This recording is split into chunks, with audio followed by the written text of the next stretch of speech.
കണ്ടോ ഈ റോഡിൽ നിന്ന് നമ്മൾ സൈഡ് റോഡ് തിരിക്കാൻ സ്ഥലം വേണ്ടേ, കാട്ടിലോട്ട് ഇടിച്ച് കയറ്റിയേക്കുക. പിന്നെ ബാക്കിൽ നിന്നുള്ള യാത്ര ഭയങ്കര പാട്. 10 ലക്ഷം രൂപ കിട്ടി വണ്ടി വിറ്റു. 10 ലക്ഷം രൂപ കിട്ടി. ഗൈസ്, റൈഡർ റിവ്യൂസിലെ പുതിയൊരു വില്ലേജ്. അത് നമ്മുടെ കൂടെ നിന്നുള്ളത് താർ റോക്സ് ആണ്. അത് നമ്മൾ പത്തനംതിട്ട ജില്ലയിൽ ഒരു ഫോറസ്റ്റ് ഏരിയയിലേക്ക് എത്തിയിരിക്കുകയാണ്. നമ്മളൊരു ഓഫ് റോഡും പിടിച്ച് നോക്കാനും പിന്നെ നമ്മുടെ കൂടെ അതിൻ്റെ ഓണറുണ്ട്. ആ ഓണറാണെങ്കിൽ ജിമിനി മാറ്റിയിട്ട് താർ എടുത്താണ്. അപ്പോൾ ആ കൂടുതൽ കാര്യങ്ങൾ ആൾക്ക് അറിയാൻ പറ്റും. നമുക്ക് ആളോടും കൂടി ചോദിച്ചുകൊണ്ട് സംസാരിക്കും. അപ്പം മൈക്കില്ലേ പറഞ്ഞു, എന്തുകൊണ്ടാണ് നമ്മൾ ഈ ജിമിനിയിൽ നിന്ന് താർ റോക്സിലേക്ക് മാറിയത്? ജിമ്മിയിൽ നിന്ന് താർ റോക്സിലോട്ട് വരിക അത് ഭയങ്കര കോംപ്ലിക്കേറ്റഡ് ആയിട്ടുള്ള കാര്യമായിരുന്നു. ബേസിക്കലി ഞാൻ ജിമ്മിനി എടുത്തത് 17.5 lakhs സംതിങ് ആയിരുന്നു. അപ്പോൾ അത് സെയിൽ ചെയ്യാൻ നോക്കിയപ്പോഴത്തേന് എനിക്ക് കിട്ടിയ വില ഏകദേശം 10 ലക്ഷം രൂപ കിട്ടി. വണ്ടി വിറ്റപ്പോൾ 10 ലക്ഷം രൂപ കിട്ടി. റീസെയിൽ വാല്യൂ ഇല്ലാതായിപ്പോയി വണ്ടിക്ക്. പിന്നെ അതാണ് മെയിനായിട്ട് കോഴ്സ്. വണ്ടിക്ക് റീസെയിൽ വാല്യൂ ഇല്ലാതായിപ്പോയി. പക്ഷേ പുതിയ വണ്ടി ആകെ 1 വർഷം ഓടിച്ച്. പിന്നെ വണ്ടി ഭയങ്കര കോമ്പാക്ട് സൈസായിരുന്നു. മീൻസ് നമുക്ക് എവിടെയെങ്കിലും ഒന്ന് വീട്ടുകാരെ കൊണ്ട് പോകണമെങ്കിൽ നടക്കാത്തൊരു കൺജസ്റ്റഡ് ആയിപ്പോയി. വണ്ടി ഭയങ്കര ചെറിയൊരു വണ്ടി പോലെ സെറ്റപ്പ് ആയിപ്പോയി. പക്ഷെ വണ്ടി ഓഫ് റോഡും കാര്യങ്ങളെല്ലാം പക്കയാണ്. ഈ ഒരു വിഷയമാണ് വണ്ടിയുടെ ഒരു അകത്തെ പില്ലിയൻ സീറ്റില്ലേ, പില്ലിയൻ സീറ്റും ബാക്കിലത്തെ കോ പാസഞ്ചർ സീറ്റും ഭയങ്കര ഇരിക്കാനും ബുദ്ധിമുട്ടാണ്, കൺജസ്റ്റഡ് ആണ്. ആ ഒരൊറ്റ വിഷയമുള്ളൂ. അല്ലാതെ വണ്ടി നോർമലി യൂസ് ചെയ്യാനൊക്കെ കുഴപ്പമൊന്നുമില്ല. യൂസ് ചെയ്യുന്ന ഒരു വിഷയമില്ലായിരുന്നു. വണ്ടി എവിടെ വേണമെങ്കിലും വണ്ടി കൊണ്ടുപോയിരുന്നു. അവിടെ ഗിയർ ഹാർഡായിരുന്നു. ഇതിന്റെ ഗിയർ അതിന്റെ ഗിയർ എന്ന് പറഞ്ഞാൽ പഴയ ജിപ്സി നമ്മൾ പിടിച്ചെടുത്തില്ല ഗിയർ, ആ ഒരു ഫീലായിരുന്നു വണ്ടിക്ക്. ഞാൻ എൻ്റെ ഒരു ഒപ്പീനിയനാണ് ഞാൻ പറഞ്ഞത്. യൂസ് ചെയ്ത റിവ്യൂ ആണ് അത് പറഞ്ഞത്.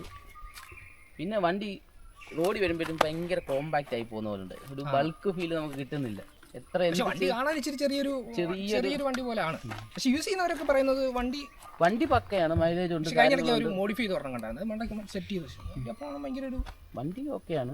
പക്ഷെ ഈ ഒരു സൈസ് ഭയങ്കര കോമ്പാക്റ്റ് ആയി പോയതും പിന്നെ ബാക്കിൽ നിന്നുള്ള യാത്ര ഭയങ്കര പാടാണ്. ഓഫ് റോഡ് അടിച്ചിട്ട് കുഴപ്പമില്ല. അതാണോ ബെറ്റർ? ഓഫ് റോഡ് അടിച്ചിട്ട് രണ്ടും ഒരുപോലെ ഉള്ളൂ. ഇത് 4x4 അല്ലല്ലോ, 4x2 അല്ലേ. അത് 4x4 ആയിരുന്നു. അതിൻ്റെതായ വ്യത്യാസം ഉണ്ടാവില്ല. അതിൻ്റെതായിട്ട് വ്യത്യാസമുണ്ട്. പിന്നെ 4x4 ഇങ്ങോട്ട് മാറിയതിന് കാരണം നമ്മളെപ്പോഴും 4x4 യൂസ് ചെയ്യുന്നില്ലല്ലോ.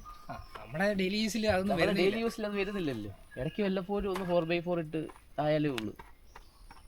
അതൊക്കെ കാരണമാണ് മാറിയത്. പക്ഷേ ഈ വണ്ടികളും എനിക്ക് തോന്നുന്നു ബേസ് മോഡൽ വരുമ്പം റേറ്റ് കുറവില്ല. അപ്പോൾ അതായിരിക്കുമല്ലോ കുറച്ചുകൂടി ബഡ്ജറ്റ്. പക്ഷെ ഞാനത് ഒരിക്കലും എന്നോട് അനുഭവിക്കത്തില്ല. കാരണം നമ്മൾ പറയുകയാണെങ്കിൽ ബേസ് വേരിയൻറ്റിൽ ഫസ്റ്റ് ഈ DRL സ്റ്റാർട്ട് ചെയ്യുമ്പോൾ ഇത് ഡമ്മിയാണ്. ബേസ് വേരിയൻറ്റ് വരുമ്പോൾ DRL ഡമ്മിയാണ് വരുന്നത്. ഇതാ ഫങ്ഷനിലാണ് ഈ DRL. ഫോഗ് ലാമ്പില്ല. പിന്നെ പറയുകയാണെങ്കിൽ അലോയ് ഇല്ല, ഡ്രമ്മാണ് വരുന്നത്. ഇത് 18 ഇഞ്ച് അലോയ് ആയത്, ഡയമണ്ട് കട്ട്. പിന്നെ ബേസിൽ നമുക്ക് സൺറൂഫ് ഇല്ല. അതെല്ലാം നമ്മൾ ചെയ്യണം. ബാക്കിൽ ആംറസ്റ്റ് ഇല്ല. ബാക്ക് ആംറസ്റ്റ് ഉണ്ട്, ഇതിന് വരുന്നുണ്ട്. ബേസ് വേരിയന്റ് അതൊന്നും ഇല്ല. റോക്സിന്റെ ഏറ്റവും നല്ലൊരു വേരിയന്റ് MX. ഏറ്റവും കൂടുതൽ ഇത് വന്നപ്പോൾ ഓൺ റോഡ് 21 രൂപയായി. ഇത് MX5 വെച്ച് ഏറ്റവും ബേസ് വേരിയന്റ് വെച്ച് നോക്കുമ്പോൾ അതിന് ഏറ്റവും നല്ലൊരു ബെനിഫിറ്റ് ആയിട്ട് വരുന്നത് ഇന്റീരിയർ ബ്ലാക്ക് ആയില്ലേ. സീറ്റ് ബ്ലാക്ക് ആയി. നമ്മളിത് മാറ്റാനാണ്. ഇതിന് വേറെ സീറ്റ് ചേഞ്ചിങ് ഓപ്ഷൻ വരുന്നുണ്ട്. പക്ഷെ അതിന് വെയിറ്റിംഗ് വരുന്നുണ്ട്. കോഫി ബ്രൗൺ ഒക്കെ ഉണ്ട്. ഇന്റീരിയർ സീറ്റ് കോഫി ബ്രൗൺ ആയിട്ടൊക്കെ വരുന്നുണ്ട്. പക്ഷെ അത് നല്ല വെയിറ്റിംഗ് വരുന്നുണ്ട്. അല്ല, നമ്മളിപ്പോൾ ഇത് മാറ്റാനില്ല. ബേസ് മോഡൽ ഓൾറെഡി അങ്ങനെ തന്നെയാണ് വരുന്നത്. ബേസ് മോഡൽ ഓൾറെഡി ബ്ലാക്ക് ഔട്ടായിരുന്നു. ഇതിന്റെ ബൂട്ട് സ്പേസും കാര്യങ്ങളൊക്കെ എങ്ങനെയാണ്?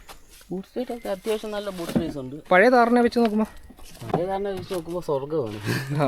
പഴയ താറിൽ ബൂട്ട് സ്പേസ് എന്ന് പറയുന്ന സാധനം ഇല്ലല്ലോ, കുറവല്ലേ. ഇതിപ്പോൾ അത്യാവശ്യം ഈ സീറ്റ് മടക്കി വെക്കാൻ പറ്റില്ല. അതെല്ലാം ഫോൾഡബിളാണ്. 2:1 റേഷ്യോയിൽ.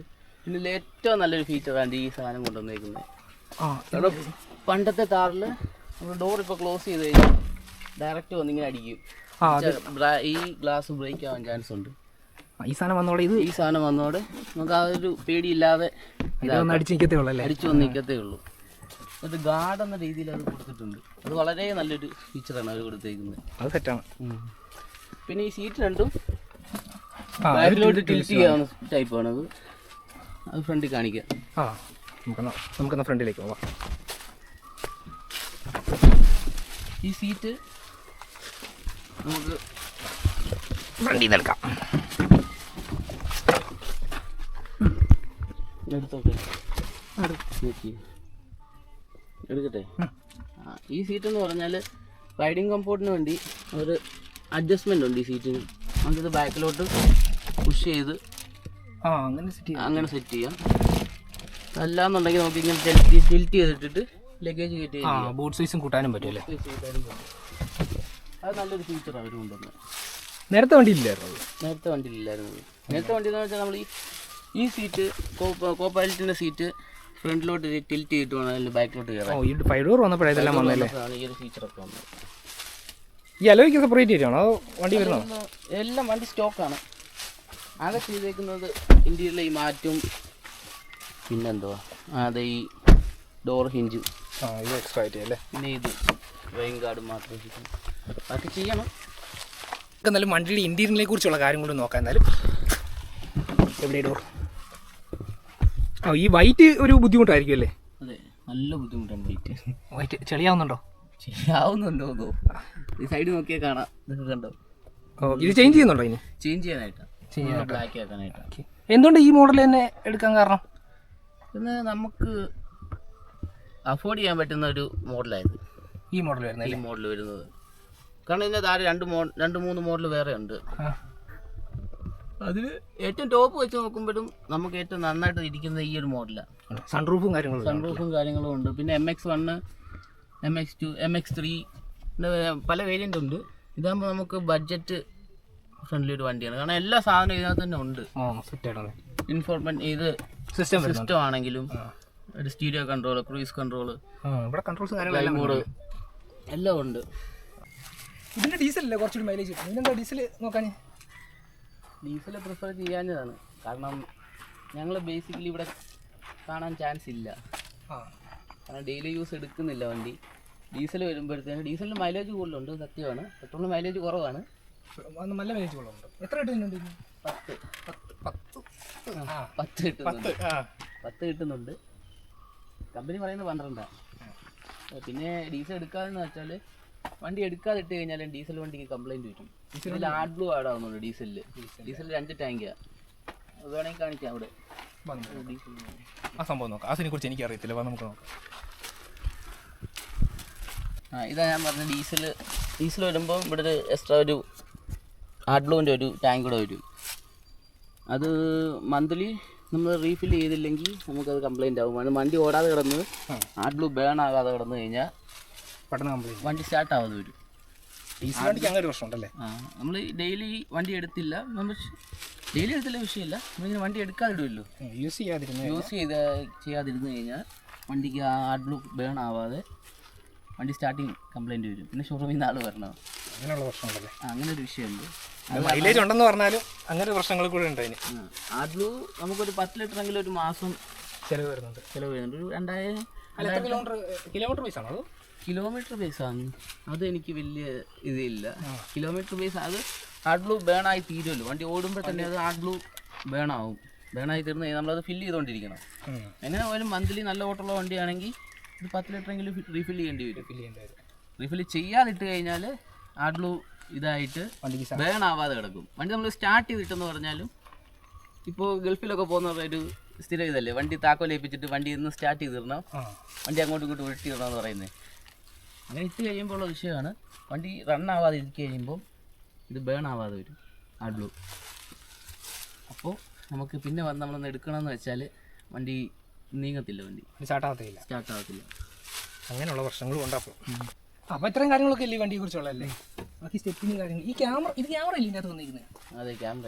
ഇതിൻ്റെ കേബിളിംഗ് ഒക്കെ അപ്പോൾ ഇതിലേ വരുന്നത്? കേബിളിംഗ് ഇതിനകത്തോടെ സൈഡ് വരും. ഇപ്പോൾ ടയർ അഴിക്കുമ്പോൾ ക്യാമറ ഇതുപോലെ വരും. ക്യാമറ ഫുള്ളായിട്ടല്ല, ഈ ഒരു പീസ് മൊത്തത്തിൽ മാറ്റാം. ഇത് നമുക്ക് ജസ്റ്റ് ഒരു ക്ലിപ്പാണ് വരുന്നത്. ക്ലിപ്പ് അത് ഊരി വരും.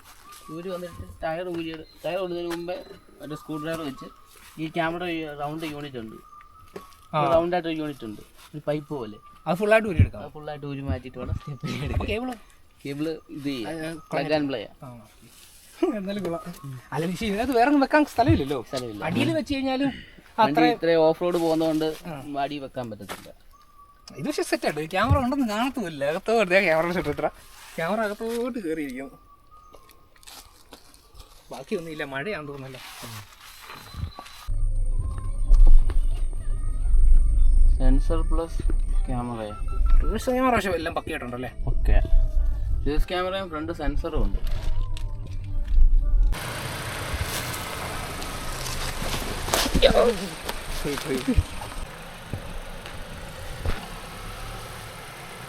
പക്ഷേ കുറയൊന്നുമില്ലല്ലോ.